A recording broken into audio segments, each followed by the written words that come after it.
नमस्कार साथियों, एक बार फिर से आप सभी का हार्दिक स्वागत और अभिनंदन है। देखिए, इस वीडियो में आज हम बात करने वाले हैं महमूद गजनवी से संबंधित महत्वपूर्ण प्रश्न। देखिए, इसमें हमने टॉप जो 60 क्वेश्चन हैं आज तक यूपीपीएस, आरपीएससी, यूपीएससी, एसएससी, जीडी तमाम परीक्षाओं में आए हुए प्रश्न, ये 60 के 60 टॉप प्रश्न हैं जो किसी न किसी परीक्षा में पूछे गए हैं।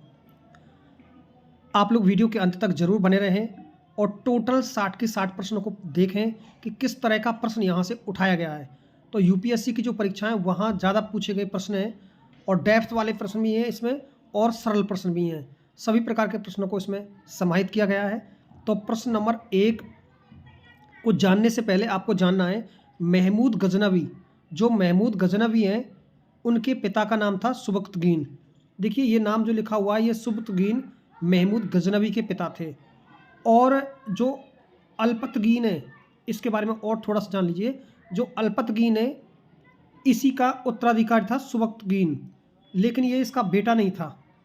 आखिरकार ये कौन था अल्पतगीन? देखिए, ये इसका ससुर था सुबक्तगीन का और इसका ये दामाद था। समझ में आ गया वो रिलेशन?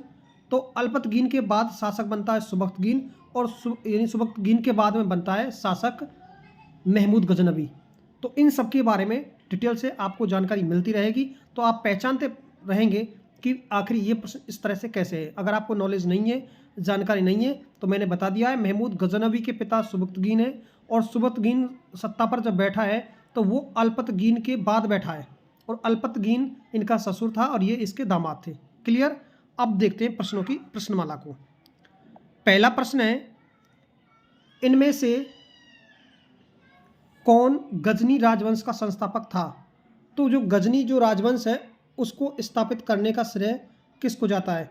तो वो जाता है, अब आपको पता लगा होगा, अल्पतगीन को। क्यों है? क्योंकि ये सुबक्तगीन के क्या नाम है वंशज थे, या ऐसे कह सकते हैं सुबक्तगीन के पहले शासन इन्होंने स्थापित किया था। ये इनका ससुर था। इसके बाद में अगर अपन देखेंगे तो ये अल्पतगीन इसका आंसर हो जाएगा, तो राइटली। तो ये आपको बहुत अच्छे समझना कि गजनी वंश का संस्थापक कौन था। आगे समझ में आपको। अगला प्रश्न देखिए, दूसरा प्रश्न है, अल्पतगीन बुखरा के सामंती शासक ... का दास था। तो ये अल्पतगीन किसका दास था? तो ये भी अपने आप में एक अच्छा प्रश्न है। आंसर हो जाएगा बी, अब्दुल मलिक का। ध्यान रखें, जो अल्पतगीन है ये अब्दुल मलिक का क्या था? सामंती शासक था इनका ये। ठीक है। अगला और दूसरा प्रश्न देख लीजिए। मैं आपको याद दिला देता हूं, जो पहला प्रश्न है वो यूपी लोअर परीक्षा में पूछा गया है और ये यूपीएससी में आया हुआ प्रश्न है जो सेकंड वाला है। अगला देखिए, तीसरा प्रश्न। तीसरा प्रश्न है, अल्पतगीन को किस सन में खुरासन का भार सौंपा गया था? तो ये अपने आप में तीसरा प्रश्न है और इसका आंसर हो जाएगा 956। कौन सा हो जाएगा? 956, यानी 956 ईस्वी को अल्पतगीन शासन पर बैठा था। इसके बाद अगला क्वेश्चन देखिए, खुरासन का भार सौंपने से पहले अब्दुल मलिक ने अल्पतगीन को किस पद पर नियुक्त किया था? तो कौन सा पद दिया था इनको इन्होंने? और वो हो जाएगा हजीब उल हजाब। जो डी आंसर है वो इसका सही आंसर है। तो अब आपको पता लगा होगा, जो खुरासन का जो भार सौंपने से पहले अब्दुल मलिक ने अल्पतगीन को किस पद से नवाजा था, वो तो पद हो जाएगा इसका ये। और आपको ये भी पता लगा होगा कि अब्दुल मलिक और अल्पतगीन के मध्य क्या संबंध है। आ गया ना समझ में? अगला क्वेश्चन देखिए, पांचवा प्रश्न है, निम्नलिखित में से किस इतिहासकार ने तुर्कों के प्रसार को 10वीं और 11वीं शताब्दी में मुसलमानों के साम्राज्य के लिए अद्वितीय आंदोलन कहकर संबोधित किया था? देखिए, ये प्रश्न कई परीक्षाओं में आया है। ये यूपीएससी में आया है, यूपीएससी के बाद में जीडी में आया है। इसके बाद देखिए, ये प्रश्न तमाम परीक्षाओं में आया है। ये प्रश्न इंपॉर्टेंट भी है, स्टार लगा लीजिए और इसे कहीं नोट डाउन कर लीजिए। तो इनका आंसर हो जाएगा डी, लैनपूल। किसने कहा था? लैनपूल ने कहा था। इसके बाद में अगला प्रश्न देखिए, प्रश्न नंबर 6 है सन 1977 ईस्वी में अल्पतगीन की मृत्यु के पश्चात, यानी ये 977 है। कितना ये? 977 मृत्यु के पश्चात कौन गजनी की गद्दी पर बैठा? तो कौन 977 में इनकी मृत्यु हुई थी, तो कौन गजनी का शासक बना था, ये आपको देखना है। तो इसके बाद सुबक्तगीन इनका शासन बना था। कौन बना था? अल्पतगीन के बाद कौन बना है? सुबक्तगीन, 977 ईस्वी को। इसके बाद में अगला प्रश्न देखिए, सुबक्तगीन गजनी की राजगद्दी पर कब बैठा? तो सुबक्तगीन इसकी राजगद्दी पर कब बैठा था? तो वो बैठा था 977 ईस्वी को। अभी मैंने पहले प्रश्न बताया था आपको 977 ईस्वी को। इसके बाद देखिए अगला क्वेश्चन है, सुबक्तगीन किसका दामाद एवं गुलाम था?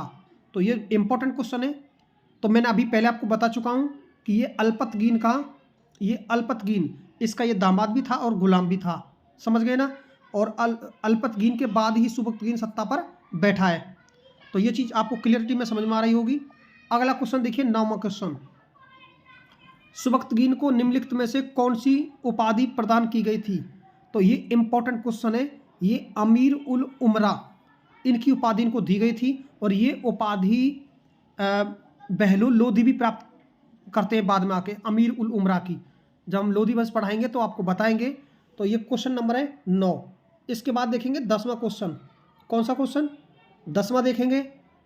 देखिए 10वां प्रश्न, खुरासन के प्रांत पर सुबक्तगीन ने कब विजय हासिल की थी? तो ये भी अपने आप में एक इंपॉर्टेंट क्वेश्चन है।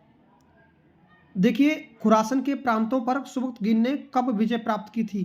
तो ये है 994 ईस्वी। ओके। अगला प्रश्न है 11वां, सुबक्तगीन ने प्रथम बार भारत की सीमा में कब आक्रमण किया? ये भी काफ़ी इंपॉर्टेंट क्वेश्चन है। आंसर है इसका 86-87। 986-87 में सुबक्तगीन ने प्रथम बार भारत की सीमा में आक्रमण किया था, लेकिन इनको कोई धन प्राप्ति नहीं हुई थी, जो इनके बेटे महमूद गजनवी ने प्राप्त किया था। ठीक है, मैं गजनी वंश के पूरे डिटेल से बता रहा हूँ आपको। अगला देखिए 12वां क्वेश्चन है, सुबक्तगीन ने अपना उत्तराधिकारी किसे बनाया था? तो सुबक्तगीन ने अपना उत्तराधिकारी महमूद गजनवी, खलीफा अल कादिर को, इस्लाम को। तो आपको समझ में आ गया होगा कि उत्तराधिकारी कौन बनाया था। ध्यान रखें, सुबक्तगीन ने अपना उत्तराधिकारी महमूद गजनवी को नहीं बनाया था, तो किसको बनाया था? इस्माइल को बनाया था। किसको बनाया था? इस्माइल को। देखिए जो महमूद गजनवी है वो इस्माइल को क्या करता है? पराजित करता है, और पराजित करने के बाद राजगद्दी पर बैठता है। 13वां क्वेश्चन, सुबक्तगीन की मृत्यु कब हुई थी? तो सुबक्तगीन की मृत्यु कब हुई है? अभी हमने आपको बताया था। तो सुबक्तगीन की जो मृत्यु है वो 997 ईस्वी को हुई थी। कब हुई थी? सुबक्तगीन की मृत्यु 997 ईस्वी को हुई थी। इसके बाद में अगला क्वेश्चन देखिए, सुल्तान महमूद गजनवी कहाँ का शासक था? फारस का, गजनी का, लाहौर का, अरब का? तो निश्चित रूप से ये प्रश्न का उत्तर आपको आ गया होगा जहन में। तो ये गजनी का शासक था। कहाँ का शासक था? गजनी का शासक था। अगला प्रश्न है 15वां, महमूद गजनवी ने ... ईस्वी में अपने भाई इस्माइल को बंदी बनाकर गजनी की राजगद्दी पर बैठा था। तो ये भी अपने आप में एक इंपॉर्टेंट क्वेश्चन है, और इसका आंसर हो जाएगा 997। क्या हो जाएगा? 997 ईस्वी को क्या है? ये राजगद्दी पर बैठा था। क्योंकि अभी मैं बता रहा था कि जो सुबक्तगीन था उसने महमूद गजनवी को शासक नहीं बनाया था, बल्कि अपने बेटे इस्माइल को बनाया था, और इस्माइल को इन्होंने पराजित किया था 997 ईस्वी में। अगला क्वेश्चन है 16वां, सुबक्तगीन ने महमूद गजनवी को कहाँ का प्रांतीय शासक नियुक्त किया था? तो सुबक्तगीन ने महमूद गजनवी को कहाँ का शासक नियुक्त किया था? और वो हो जाएगा खुरासन। तो ये भी प्रश्न पूछा गया है यूपीपीएस की परीक्षाओं में, और ये आरएस जो परीक्षा होती है राजस्थान में, उधर भी ये प्रश्न एक बार पूछा गया है, और यूपीएससी में ये 3 बार पूछा जा चुका है। सीजीएल की परीक्षा में 2 बार आया हुआ प्रश्न है। तो ये भी इंपॉर्टेंट क्वेश्चन है। अगला देखिए, निम्नलिखित में से मुस्लिम विजेताओं में किसने अपनी बहुजातीय सेना में हिंदुओं को नियुक्त किया था? तो ये अपने आप में एक अच्छा प्रश्न है, और ये आंसर हो जाएगा महमूद गजनवी। यानी महमूद गजनवी ने हिंदुओं को भी अपनी सेना में रखना प्रारंभ किया था। अगला क्वेश्चन देखिए, गजनी यानी गजनवी शासकों के सैन्य संगठन में किस जाति के लोग सम्मिलित नहीं थे? भारतीय, अरबी, ताजिक और ग्रीक। तो इसमें जो शामिल नहीं थे वो थे ग्रीक, यानी ग्रीकों को इसमें कोई जगह नहीं दी गई थी। ये प्रश्न भी आया हुआ है एक बार। अगला क्वेश्चन है, किस तुर्की शासक ने भारत में 1000 और 1026 ईस्वी के बीच 17 बार आक्रमण किया था? तो निश्चित रूप से 1001 से 1027 से तक इसने जो आक्रमण किया था 17 बार, वो महमूद गजनवी ने किया था। ये भी आपको पता होना चाहिए। और सबसे इंपॉर्टेंट क्वेश्चन ये आप देखिए, बहुत इंपॉर्टेंट क्वेश्चन है ये। प्रश्न 2 बार यूपीएससी की परीक्षा में पूछा गया है और इस प्रश्न को बनता भी है, इसको दाद देनी भी चाहिए इस क्वेश्चन को। 20वां क्वेश्चन है, इसे आप अच्छे से पढ़ लीजिए। निम्नलिखित में से किस अनुक्रम में महमूद गजनवी ने भारत पर आक्रमण किया था? तो कौन सा अनुक्रम है जिसमें इन्होंने आक्रमण किया था? तो फर्स्ट ऑफ ऑल इसने मुल्तान को जीता था। किसको जीता था? मुल्तान। तो मुल्तान में इधर लिख देता हूँ एक बार, मुल्तान। इसके बाद इसने कन्नौज को जीता था। कन्नौज है इसमें, कन्नौज है। देखिए मुल्तान, इसके बाद जीता इसने थानेश्वर। मुल्तान के बाद क्या जीता है? देखिए कन्नौज जीता था 1018 में और इससे पहले 1014 में जीत चुका था ये थानेश्वर। क्या जीता था? थानेश्वर 1014 में। तो ये 14 में हो जाएगा। इसके बाद में कश्मीर, मथुरा और कन्नौज। तो कन्नौज 18 में जीता तो लास्ट में आ जाएगा। तो इसका जो राइट आंसर है ये हो जाएगा 4th वाला डी, मुल्तान, थानेश्वर, कश्मीर, मथुरा और कन्नौज। तो कन्नौज को इसने कब जीता था? 1018 में। तो इससे साफ अंदाजा लगाया जा रहा है, क्योंकि कन्नौज यहाँ बीच में आ रहा है, इधर बीच में आ रहा है, जबकि थानेश्वर में पहले ही आक्रमण कर चुके थे।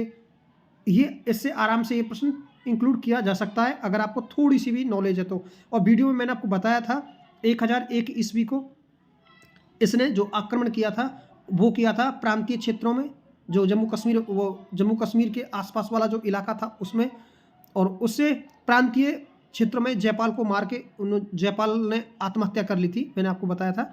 और इसके बीच फिर इसने 1018 में 14 में पहले थानेश्वर में, फिर कश्मीर पर आक्रमण करता है ये, मथुरा में, और फिर उसके बाद लास्ट में 18 में ये कन्नौज पर आक्रमण करता है। तो आपको समझ में आ गया वो क्वेश्चन, बहुत इंपॉर्टेंट क्वेश्चन था। अगला क्वेश्चन देखिए, महमूद गजनवी ने भारत पर प्रथम बार आक्रमण कब किया था? तो 1001 ईस्वी को। ये राइट आंसर है, कोई प्रॉब्लम नहीं है। अगला क्वेश्चन देखिए 22वां, 1001 ईस्वी में किस हिंदू राजा को महमूद गजनवी ने पराजित किया था? तो ये है जयपाल। तो ये जयपाल ने आत्महत्या कर ली थी 1001 ईस्वी में। हिंदू राजा था ये, प्रांतीय क्षेत्रों का संवर्ती जो क्षेत्र था वो। जयपाल सिंह किस वंश का शासक था? हिंदू शाही वंश का, चंदेल वंश का, प्रतिहार वंश का, परमार वंश का? तो हिंदू शाही वंश का ये शासक था। क्लियर है? 24वां क्वेश्चन देखिए, महमूद गजनवी के आक्रमण के समय हिंदू शासी राज्य की राजधानी कहाँ थी? ये काफ़ी इंपॉर्टेंट क्वेश्चन है, 24वां क्वेश्चन है। कौन सा क्वेश्चन है? 24वां है। तो 24वें क्वेश्चन को एक बार देख लीजिए। इसमें हो जाएगा उद्दांड, यानी ये जो उद्दांड है ये क्या है? हिंदू शाही राज्य की राजधानी थी उद्दांड। ये प्रश्न 2-3 बार पूछा गया है। सीजीएल की परीक्षा में आया हुआ प्रश्न है, यूपीएससी में आया हुआ प्रश्न है और रेलवे में भी आया हुआ प्रश्न है। ये एनटीपीसी में आया था, समझ गए? अगला क्वेश्चन देखिए 25वां, महमूद गजनवी के साथ युद्ध में अपमानजनक पराजय के पश्चात आत्महत्या करने वाला पंजाब का हिंदू राजा कौन था? तो देखिए ये भी काफ़ी इंपॉर्टेंट क्वेश्चन है। क्वेश्चन वही घूम फिर कर आ रहे हैं, आप लोगों को पता होगा। तो वो था जयपाल। मैंने बताया था कि जयपाल ने क्या कर ली थी? आत्महत्या कर ली थी। समझ गए ना आप लोग? अगला क्वेश्चन देखिए 26वां, निम्नलिखित में से कौन हिंदू शाही राजा महमूद गजनवी के विरुद्ध हिंदू राजाओं के संघ के निर्माता थे? तो आनंदपाल, जयपाल और आनंदपाल दोनों, और अनंगपाल। तो इसका जो राइट आंसर होगा वो होगा आनंदपाल। तो ये वाला आंसर है इसका, बिल्कुल राइट है। अगला क्वेश्चन देखिए 27वां, महमूद गजनवी के मुल्तान को कब विजिट किया था? तो महमूद गजनवी ने मुल्तान को कब विजिट किया था ये आप लोग देख पाएंगे। तो 1006 ईस्वी। तो उसमें सबसे पहले एक ऑप्शन दिया गया था मुल्तान। मुल्तान के बाद 1014 जो थानेश्वर का आएगा, 1018 कन्नौज का आएगा, और ये जो 1001 है ये सीमावर्ती क्षेत्र है, और 1025 में इन्होंने सोमनाथ को जीता है। क्लियर है ना। अगला देखिए 28वां क्वेश्चन। 1006 ईस्वी में महमूद गजनवी ने किस राजा को हराकर मुल्तान पर कब्जा किया था?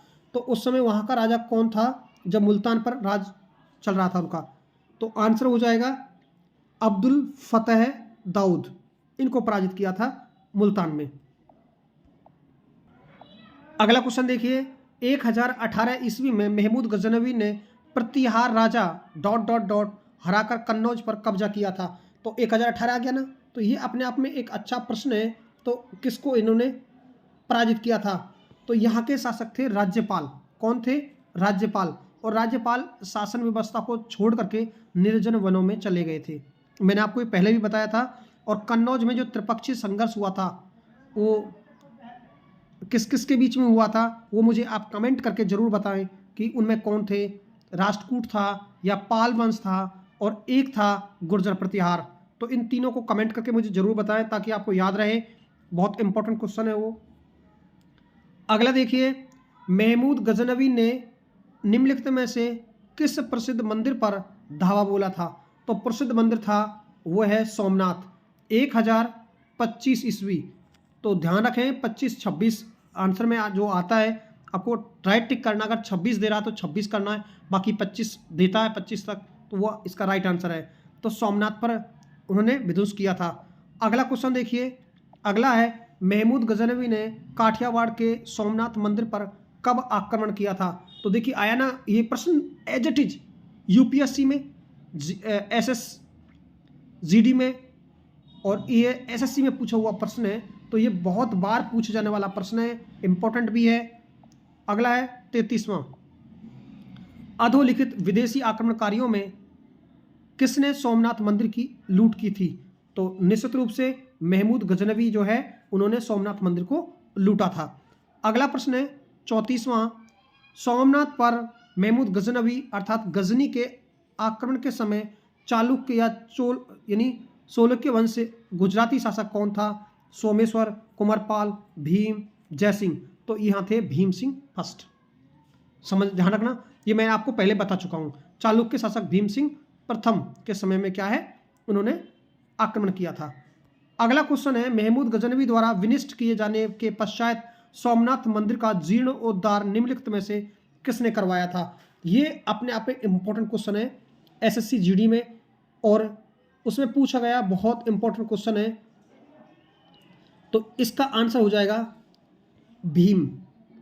तो अभी हमने पहले का आंसर हमने आपको भीम बताया था, तो इसका आंसर हो जाएगा महमूद गजनवी। देखिए फिर से सुन लीजिए, प्रश्न है 35, 35वां क्वेश्चन है। मैं आपको एक बार इसका आंसर बता देता हूँ। 35,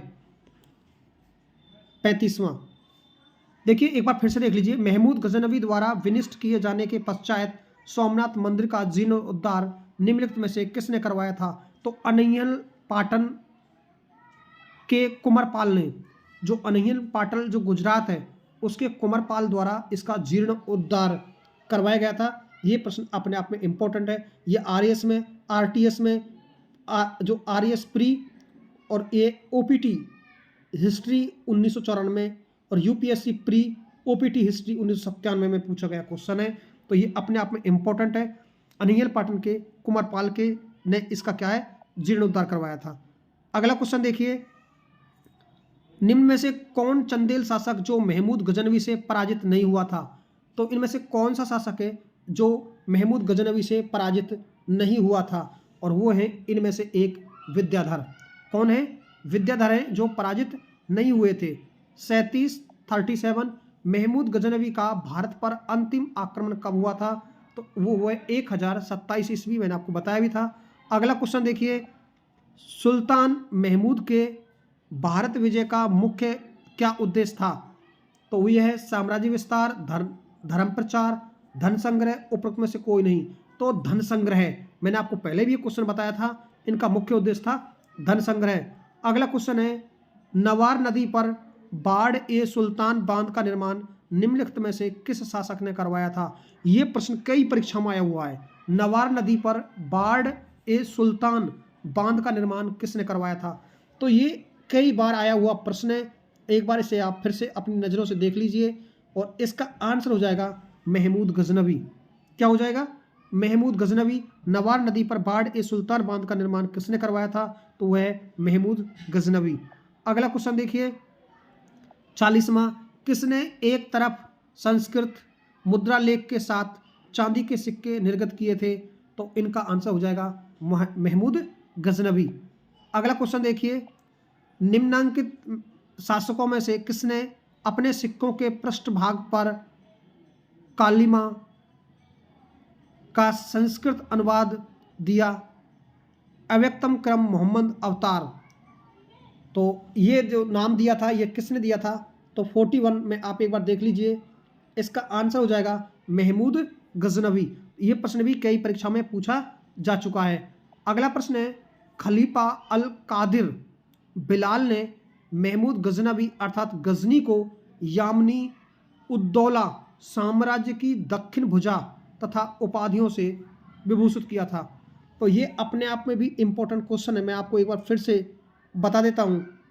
तो इसका जो राइट आंसर है वो है, देखिए, अमीन उल मिल्लत यानी खलीफा अल कादरी बिलाल ने महमूद गजनवी यानी गजनी को यामनी दौला साम्राज्य का की दक्षिण भुजा तथा यानी आमीन उल मिल्लत यानी धर्म रक्षक से विभूषित किया था। अगला क्वेश्चन देखिए और प्रश्न नंबर है 43। महमूद गजनवी का दरबारी इतिहासकार कौन था? उतबी, हसन निजामी, फिरदौसी, चंद्रबरदाई। तो उतबी इनके क्या है? दरबारी इतिहासकार कौन था? तो यह है उतबी। अगला क्वेश्चन है किताब उल यामनी या तारीख ए यामनी के प्रसिद्ध रचनाकार कौन थे? तो आंसर हो जाएगा उतबी। और कल मैंने आपको बताया था तारीख ए यामनी ग्रंथ में यह हम स्पष्ट कर पाए थे कि उतबी के ग्रंथ तारीख ए यामनी से स्पष्ट होता है कि महमूद गजनवी ने एक बार नहीं बल्कि 17 बार भारत को लूटा था या प्रताड़ित किया था।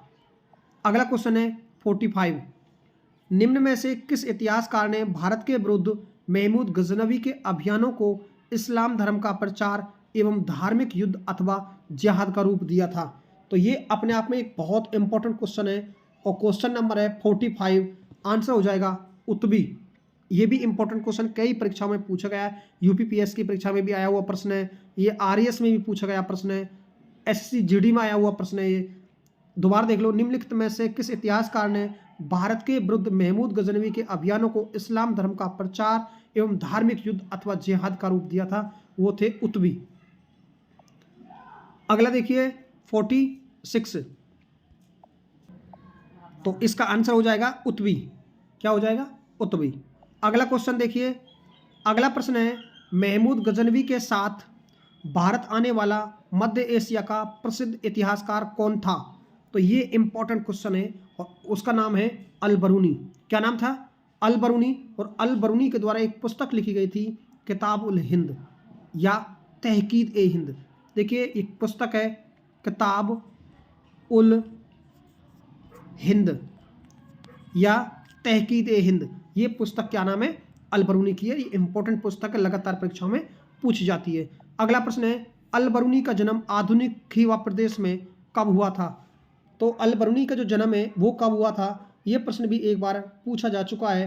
तो अल बरूनी के जन्म 973 ईस्वी को हुआ था। अगला क्वेश्चन है महमूद गजनवी के दरबार में रहने वाले प्रसिद्ध इतिहासकार में निम्नलिखित में से कौन एक महान गणितज्ञ, दार्शनिक, ज्योतिष और संस्कृत का विद्वान था? और उनका नाम क्या होगा? और उनका नाम होगा अल बरूनी। बहुत इंपॉर्टेंट ये प्रश्न भी पूछा गया है एसएससी जीडी और ये पूछा गया है एसएससी के बाद जीडी में और इसके बाद में ये पूछा गया है यूपीएससी की परीक्षा में। तो ये काफ़ी बार पूछा जाने वाला प्रश्न है। अल बरूनी से हर बार प्रश्न पूछा जाता है किसी न किसी परीक्षा में। अगला क्वेश्चन देखिए महमूद गजनवी ने 1017 ईस्वी में ... युद्ध के समय अल बरूनी को बंदी बनाकर भारत लाया था। खीवा, थानेश्वर, रे और खुरासन। तो इसका आंसर हो जाएगा खीवा। क्या हो जाएगा? खीवा हो जाएगा। तो ये आंसर बहुत इंपॉर्टेंट है, ये प्रश्न भी पूछा जा चुका है। अगला क्वेश्चन है 51, अल बरूनी किसका समकालीन था? मोहम्मद गोरी, महमूद गजनवी, मीर कासिम, बलबन। तो राइट आंसर होगा महमूद गजनवी। अगला क्वेश्चन देखिए, अल बरूनी किसके दरबार से संबंधित है? तो वो हो जाएगा महमूद गजनवी। प्रश्न लगातार पेपर में इसी का बन के आया है, बार बार आया हुए प्रश्न है पेपरों में। महमूद गजनवी के साथ भारत आने वाला मुस्लिम विद्वान कौन था? तो आंसर हो जाएगा अल बरूनी। इब्न बतूता आपको पता होगा किसके समय आया था? मोहम्मद बिन तुगलक के समय में आया था। अगला क्वेश्चन देखिए, किताब उल हिंद के रचनाकार लेखक का नाम क्या है? तो अल बरूनी हो जाएगा इसका आंसर, कोई प्रॉब्लम नहीं है। अगला क्वेश्चन देखिए, अल बरूनी द्वारा लिखित भारत का वृत्तांत, चचनामा, किताब उल हिंद, फुतू उस यानी सलातीन, तारीख ए यामनी। तो किताब उल हिंद। तारीख ए यामनी किसकी है? उत्बी की। आगे देखिए, अगला क्वेश्चन है, अल बरूनी ने क्या किया? भारत और भारतवासियों का वर्णन, भारत में इस्लाम का प्रचार, दक्षिण में सूफीवाद का प्रोत्साहन, बलबन के समय राज्यपाल का काम। तो ये आप अच्छे से समझिए। प्रश्न नंबर है 56। तो 56 का आंसर आप जरूर मुझे कमेंट करके बताएं। 56 का जो आंसर है वो आप मुझे जरूर कमेंट करें और बताएं कि इसका आंसर क्या होगा। तो भारत और भारतवासियों का वर्णन। तो भारत और भारतवासियों का अल बरूनी ने वर्णन किया था। ध्यान रखें। अगला क्वेश्चन है 57, अल बेरूनी द्वारा अरबी में लिखित किताब जिसमें उपमहाद्वीप का लेखा जोखा मिलता है उसका नाम क्या है? तो 57 में जो आंसर होगा उसका नाम है किताब अल हिंद या किताब उल हिंद। ये इंपॉर्टेंट क्वेश्चन था जो आपके सामने मैंने पेश किया। अगला 58, पुराणों का अध्ययन करने वाला प्रथम मुसलमान शासक कौन था? तो ये शासक की बात कर रहा है। पुराणों का अध्ययन करने वाला प्रथम मुसलमान कौन था? तो प्रथम मुसलमान कौन था? अल बरूनी। कौन था प्रथम मुसलमान? अल बरूनी था। अगला क्वेश्चन है 59, निम्नलिखित में से किसने सर्वप्रथम मुस्लिम जगत में भगवत गीता के अध्ययन का परिचय कराया था? अल बरूनी, अब्दुल कादिर बदायूनी, अबुल फजल फैजी। तो पहला कौन है? अल बरूनी। ध्यान रखें, ये इसका इंपॉर्टेंट क्वेश्चन है। आप अकबर के काल में आएंगे तो यहाँ भी पूछेंगे। अगला क्वेश्चन और लास्ट क्वेश्चन, वह मुस्लिम लेखक कौन था जिसने भगवत गीता, पुराण, वरामहीर, ब्रह्मगुप्त का अध्ययन करने के बाद तुलनात्मक धर्म में रुचि दिखाई? तो इसका आंसर हो जाएगा 60 में और वो हो जाएगा अल बरूनी। तो देखिए साथियों, आपको कैसे लगे हमारे ये 60 क्वेश्चन, आज तक की परीक्षाओं में आए हुए ये 60 प्रश्न हमने आपके सामने प्रस्तुत किए हैं। आगे आने वाले वीडियो में हम आपको मोहम्मद गोरी उससे संबंधित प्रश्न आपको मिलेंगे, इसलिए चैनल को आप सब्सक्राइब जरूर करें। तो आज के लिए इतना ही। मौका मिलेगा तो मोहम्मद गोरी से संबंधित एक बहुत महत्वपूर्ण फैक्ट और उसके बाद प्रश्न लेकर हम उपस्थित होंगे। थैंक यू साथियों, धन्यवाद।